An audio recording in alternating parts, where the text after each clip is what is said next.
ଆଜିକାର ଏହି ଭୂଗୋଳ କାଳାଂଶରେ ସମସ୍ତ ଭାଇ ଭଉଣୀଙ୍କୁ ସ୍ୱାଗତ ଓ ଅଭିନନ୍ଦନ। ଆଜି ଆମେ ଅନ୍ୟ ଏକ ଗୁରୁତ୍ୱପୂର୍ଣ୍ଣ ସମ୍ବଳ ଜଳ ସମ୍ବଳ ସମ୍ବନ୍ଧରେ ଆଲୋଚନା କରିବା। ଜଳ ହେଉଛି ଏକ ନବୀକରଣ ଯୋଗ୍ୟ ଗୁରୁତ୍ୱପୂର୍ଣ୍ଣ ସମ୍ବଳ। ପୃଥିବୀ ପୃଷ୍ଠରେ ଜୀବଜଗତ ବଞ୍ଚି ରହିବାର ଅନ୍ୟ ଏକ କାରଣ ହେଉଛି ଜଳ ସମ୍ବଳ।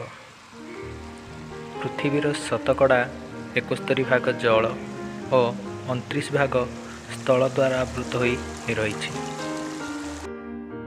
ପୃଥିବୀ ପୃଷ୍ଠରେ ଜଳର ପରିମାଣ ଅଧିକ ଥିବାରୁ ଏହାକୁ ଜଳୀୟ ଗ୍ରହ ବୋଲି ମଧ୍ୟ କୁହାଯାଇଥାଏ। ପୃଥିବୀ ପୃଷ୍ଠରେ ଥିବା ସମଗ୍ର ଜଳଭାଗ ବିଭିନ୍ନ ନଦୀ, ନାଳ, ପୋଖରୀ, ସାଗର, ହ୍ରଦ ତଥା ମହାସାଗରକୁ ନେଇ ଗଠିତ। ପୃଥିବୀ ପୃଷ୍ଠରେ 4 ଗୋଟି ମହାସାଗର ରହିଛି। ସେଗୁଡ଼ିକ ହେଲା ପ୍ରଶାନ୍ତ ମହାସାଗର, ଆଟଲାଣ୍ଟିକ୍ ମହାସାଗର, ଭାରତ ମହାସାଗର ଓ ସୁମେରୁ ମହାସାଗର। ଆଜକୁ ପ୍ରାୟ 3 ରୁ 5 ବିଲିୟନ ବର୍ଷ ପୂର୍ବେ ଏହି ମହାସାଗର ଗୁଡ଼ିକରେ ହିଁ ପ୍ରଥମେ ଜୀବଜଗତ ସୃଷ୍ଟି ହୋଇଥିବାର ଅନୁମାନ କରାଯାଏ। ଏହି ମହାସାଗର ଗୁଡ଼ିକର ଜଳ ଲୁଣିଆ ହୋଇଥିବାରୁ ତାହା ମନୁଷ୍ୟର ବ୍ୟବହାର ଉପଯୋଗୀ ହୋଇନଥାଏ। ପୃଥିବୀ ପୃଷ୍ଠରେ ମିଳୁଥିବା ସମଗ୍ର ଜଳଭାଗର ମାତ୍ର 2.7% ମଧୁର ଜଳ ଅଟେ। ଏଥିରୁ ଶତକଡ଼ା 70% ଆଣ୍ଟାର୍କଟିକା, ଗ୍ରୀନଲ୍ୟାଣ୍ଡ ତଥା ଉଚ୍ଚ ପର୍ବତ ଶିଖରମାନଙ୍କରେ ବରଫ ଆକାରରେ ଜମା ହୋଇ ରହିଛି। ଏହି ମଧୁର ଜଳର ଶତକଡ଼ା ମାତ୍ର 1% ହିଁ ମନୁଷ୍ୟର ବ୍ୟବହାରରେ ଲାଗିଥାଏ।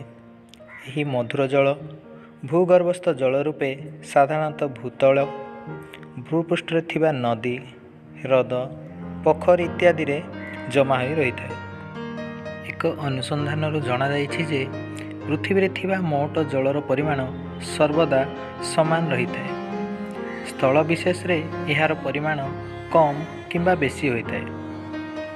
କାରଣ ଜଳ ବାଷ୍ପୀଭବନ ପ୍ରକ୍ରିୟାରେ ସମୁଦ୍ର ପୃଷ୍ଠରୁ ଜଳୀୟ ବାଷ୍ପ ଆକାରରେ ବାୟୁମଣ୍ଡଳରେ ମିଶିଥାଏ ଓ ସେଠାରେ ଘନୀଭବନ ପ୍ରକ୍ରିୟାରେ ଜଳବିନ୍ଦୁରେ ଓ ମେଘରେ ପରିଣତ ହୋଇଥାଏ। ପରବର୍ତ୍ତୀ ସମୟରେ ଏହା ବୃଷ୍ଟିପାତ ଆକାରରେ ସ୍ଥଳଭାଗ ଆଡ଼କୁ ଆସିଥାଏ। ଜଳର ଏହି ସାଗର ପୃଷ୍ଠରୁ ବାୟୁମଣ୍ଡଳ, ପୁଣି ବାୟୁମଣ୍ଡଳରୁ ଭୂପୃଷ୍ଠ ଓ ଭୂପୃଷ୍ଠରୁ ପୁନର୍ବାର ସାଗରରେ ମିଶିବା ପ୍ରକ୍ରିୟା ଚକ୍ରାକାରରେ ଘଟୁଥାଏ। ଏହାକୁ ଜଳଚକ୍ର ବୋଲି ମଧ୍ୟ କୁହାଯାଇଥାଏ।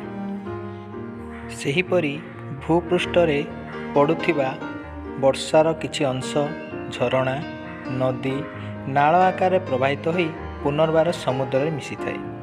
ଏହାକୁ ଜଳପ୍ରବାହ ବୋଲି ମଧ୍ୟ କୁହାଯାଏ। ପୃଥିବୀରେ ଥିବା କିଛି ମୁଖ୍ୟ ନଦୀ ଓ ହ୍ରଦର ଏକ ତାଲିକା।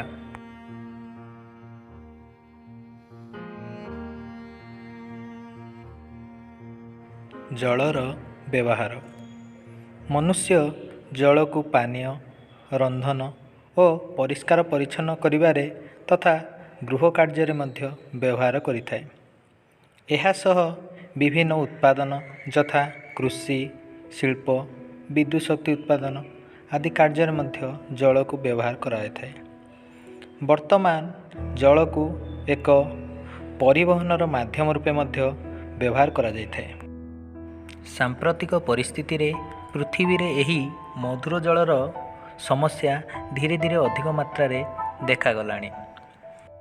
ପୃଥିବୀର ବିଭିନ୍ନ ସ୍ଥାନ ଯଥା ଆଫ୍ରିକାର ଅଧିକାଂଶ ଅଞ୍ଚଳ, ପଶ୍ଚିମ ଏସିଆ, ଦକ୍ଷିଣ ଏସିଆ, ଯୁକ୍ତରାଷ୍ଟ୍ର ଆମେରିକାର ପଶ୍ଚିମସ୍ଥ କିଛି ଅଂଶ, ଦକ୍ଷିଣ ଆମେରିକାର କିଛି ଅଞ୍ଚଳ ତଥା ସମୁଦାୟ ଅଷ୍ଟ୍ରେଲିଆ ମହାଦେଶରେ ଜଳାଭାବ ଏକ ବିକଟ ସମସ୍ୟା ରୂପେ ଦେଖାଦେଇଛି।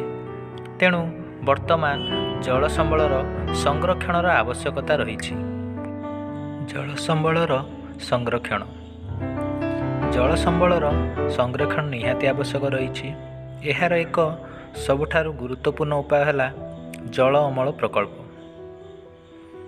ଲଗାତାର 2 ଘଣ୍ଟା ଧରି ବର୍ଷା ହେଲେ ସାଧାରଣତଃ ଆମ ଛାତ ଉପରେ 800 ଲିଟରର ବୃଷ୍ଟିପାତ ପଡ଼ିଥାଏ। ସେହି ଜଳକୁ ନଳ ସାହାଯ୍ୟରେ ଏକ ନିର୍ଦ୍ଦିଷ୍ଟ ସ୍ଥାନରେ ଏକତ୍ର କରି ଜଳାଭାବ ସମୟରେ ବ୍ୟବହାର କରାଯାଇପାରିବ। ଏହାକୁ ଜଳ ଅମଳ ପ୍ରକଳ୍ପ କୁହାଯାଏ। ଜଳ ସମ୍ବଳ ସଂରକ୍ଷଣର ଏହା ଏକ ଅନନ୍ୟ ଉପାୟ ବୋଲି ମଧ୍ୟ କୁହାଯାଇଥାଏ। କୃଷି କ୍ଷେତ୍ରରେ ବୁନ୍ଦା ଜଳସେଚନ ଓ ଛିଞ୍ଚା ଜଳସେଚନ ପ୍ରଣାଳୀ ଅନୁସରଣ କଲେ ଏହି ମଧୁର ଜଳର ପରିମାଣକୁ ସଂରକ୍ଷଣ କରାଯାଇପାରିବ। ନାଳ ଇତ୍ୟାଦିରେ ପ୍ରବାହିତ ଜଳକୁ ଡ୍ୟାମ୍, ବ୍ୟାରେଜ୍ ତଥା ବନ୍ଧ ତିଆରି କରି ଅଟକାଇ ଦରକାର ସମୟରେ ଏହାକୁ ବ୍ୟବହାର କରାଯାଇପାରିବ। ଏହାଦ୍ୱାରା ମଧ୍ୟ ଜଳ ସମ୍ବଳର ସଂରକ୍ଷଣ ହୋଇପାରିବ। ବଡ଼ ବଡ଼ କଳକାରଖାନାରୁ ବାହାରୁଥିବା ଅପରିଷ୍କାର ଜଳକୁ ପରିଷ୍କାର କରି ବିଭିନ୍ନ କୃଷି କ୍ଷେତ୍ରରେ ମଧ୍ୟ ବ୍ୟବହାର କରାଯାଇପାରିବ। ତେଣୁ ଏହିପରି କିଛି ଉପାୟରେ ଆମେ ମଧୁର ଜଳକୁ ସଂରକ୍ଷଣ କରି ରଖିପାରିବା, ଯାହାକି ଭବିଷ୍ୟତରେ ଆମର ବିଭିନ୍ନ କାର୍ଯ୍ୟରେ ଆସିପାରିବ। ବିଷୟ ସମ୍ବନ୍ଧୀୟ କିଛି ଗୁରୁତ୍ୱପୂର୍ଣ୍ଣ ତଥ୍ୟ।